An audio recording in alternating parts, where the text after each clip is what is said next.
पवार साहेब हे त्या पिढीतले हे शेवटच्या टप्प्यातले नेते आहेत आणि त्यांच्या मनावरचे सगळे संस्कार हे शाहू फुले आंबेडकर, यशवंतराव चव्हाणांची संस्कृती याचे आहेत.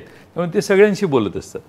सगळ्यांशी अक्रॉस द पार्टी त्यांचा संपर्क असतो. याचा अर्थ असा नाही की पवारसाहेब त्यांच्या मागे गेले. त्यांचं ऐकणं आणि पाहिजे ते मनाला करणं हे पवारसाहेबांनी त्यांच्या पुस्तकाचं नाव काय आहे? On my terms. On my terms. He always he works on his terms. त्यांना पाहिजे तेच ते करणार.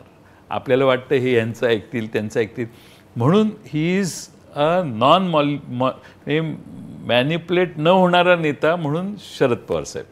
नाहीतर असे बरेच नेते असतात की याला पाठव, ह्यांचे संबंध चांगले त्याला पाठव, मग माझ्याबद्दल गुडविल तयार कर. नो.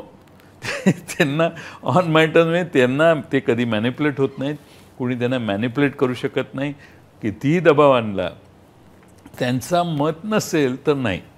त्यामुळं मी आता अलीकडे मागच्या 5-6 वर्षात विनोदाने सांगतो की पवारसाहेब मला जेवढे कळले ते कुणाला कळले नाहीत. कारण मला आज प्रेडिक्ट करू शकतो मी ते त्यांच्या मनात मी काही बोललो आहे त्यांना आवडलेलं नाही हे मला लगेच कळतं. हे पण काही गोष्टी आवडल्या नाहीत तरी बोलायच्या आहेत. काय आवडणार आणि काय नाही हेही माहीत असतं. पण त्याला काही इलाज नाही. शेवटी